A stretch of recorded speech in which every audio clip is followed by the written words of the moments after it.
friends, this is Pam. So I'm getting ready to work on my December Daily 2019 album, and it is not unusual for me to go into the month of December with the intention of not actually doing my crafty work in the album throughout the month of December. So I love the project.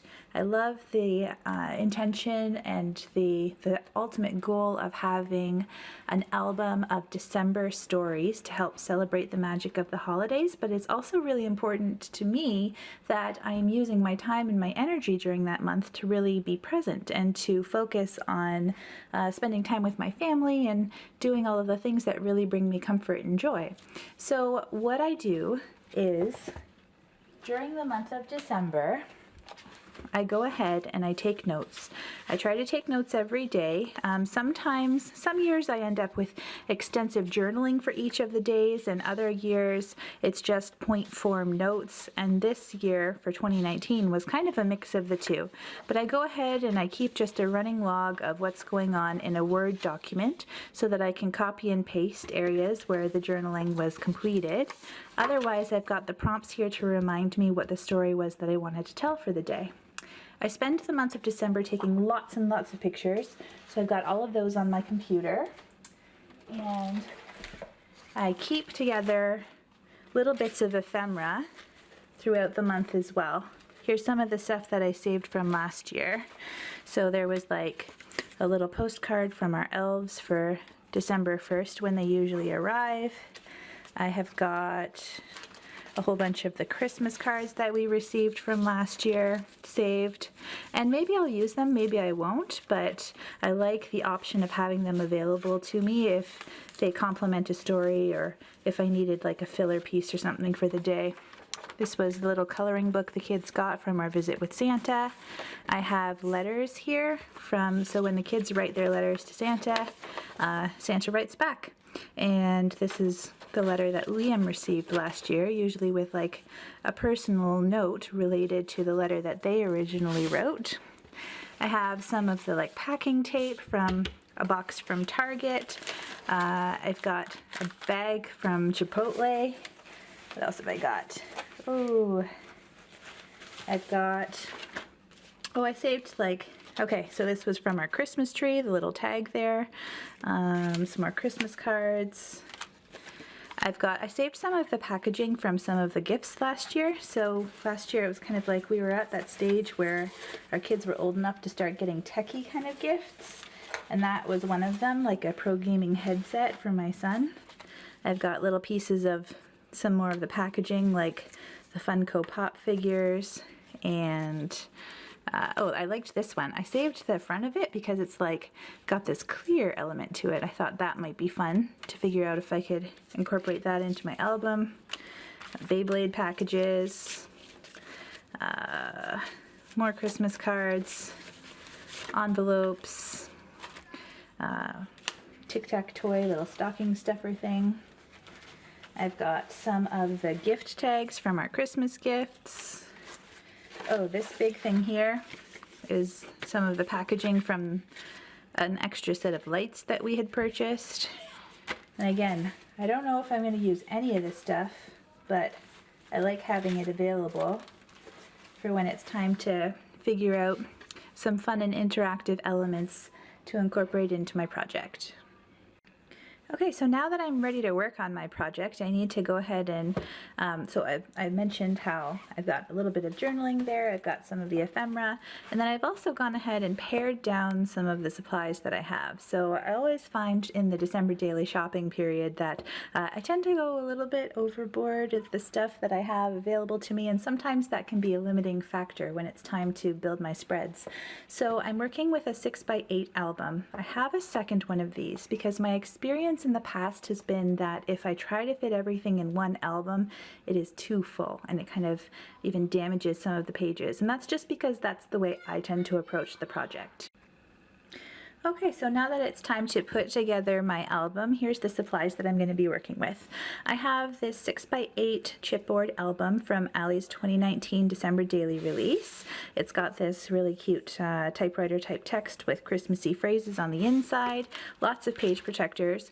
I actually picked up a second one of these albums last year. I just know for myself from personal experience that the way I tell my stories, the way that I fill my albums, they get really, really full. And from past years' experience, I've realized that trying to fit all of it in one album is too much, that the pages end up getting damaged, and I would rather have a little bit of breathing room within them. So I have a matching album like this, in case there's overflow, which I anticipate there likely will be.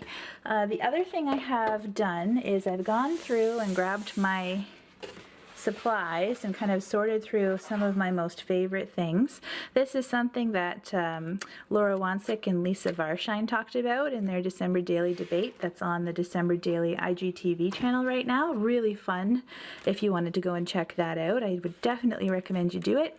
So I kind of tried to, I have lots of elements from the main kit last year, and I also had purchased quite a few of the add-ons, and I've purchased some things from other people as well, and I went ahead and tried to make sure that I picked out kind of just like my very favorite pieces to work with, because sometimes having too much to choose from can really be a limiting factor. So I've got some of the 6x8 papers that you can see there. I've got the set of pocket inserts and some of the transparencies. These are the 6x8 transparencies, plus I had the pack of the 3x8 transparencies with the memory cards from last year.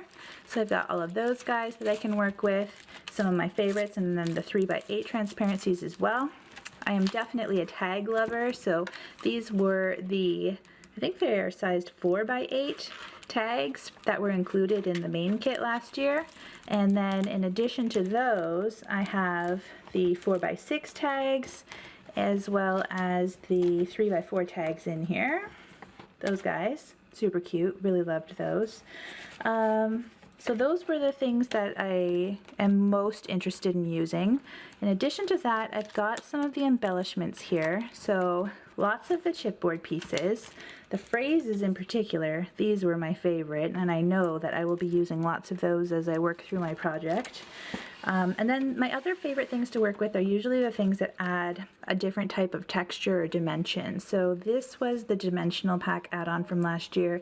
It's the cork hexagons, but it came with a couple of other things, including some fabric shapes, I believe, and some clear stickers, but really love the cork pieces still. These were some of the cork stars from the kit last year. These were super cute. This wasn't from the kit, this is from the Crate Paper Snowflake release last year. It's these little pine branches. Not entirely sure how I'm going to use them, but they were just too cute. I couldn't pass them up. Love those. I got some of the rubber pieces, some more cork pieces, some wood veneer, and then more of like the transparency words as well as the hexagons from the main kit last year. And lots of paper die cut pieces in here as well. So this is like more than enough to get me started, because I don't tend to be someone who uses a ton of embellishments in my project.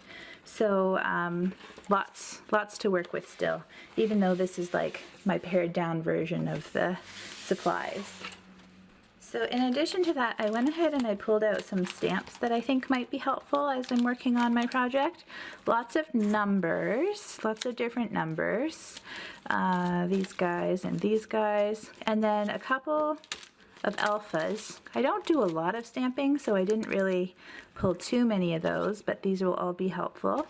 And then this was a Feed Your Craft set that's just got different kind of graphic elements on it that I thought might be fun, might be helpful to include in my project. And then I've pulled out a couple more pieces that I may or may not use. I just really love the Crate Paper lines generally. So these were the puffy stickers and the shaker stickers from the Merry Days line. I've got some Felicity Jane word phrase stickers, some more puffy thickers. Those were, it says it's an American Craft product. I think that was probably part of the Crate Paper release. These were more puffy stickers from Feed Your Craft, along with some more of the paper die cuts. And then these dividers really caught my attention last year too. These were a Felicity Jane product, sorry. And there are a variety of different ones that kind of help create interactive elements. So there's some fold-out pockets, or some fold-out pages, some pocket pages, and then some die-cut pages included in there. So those may be fun to play with. And then in addition to those, I've saved like a whole bunch of number type supplies.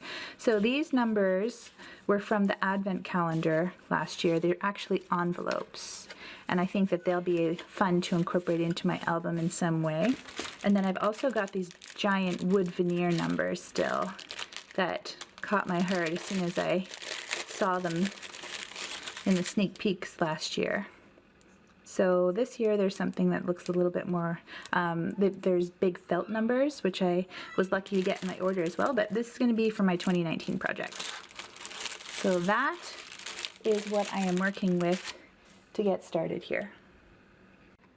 The other thing that I should mention, now that I'm thinking about it, is that my scrapbook style tends to primarily be hybrid, where I really like to be able to use and incorporate a mix of digital elements to create my physical albums. So I have lots of the digital supplies from last year, including some of the layered templates, overlays, and then the digital kit elements as well, that I will most likely be using as I work on my album.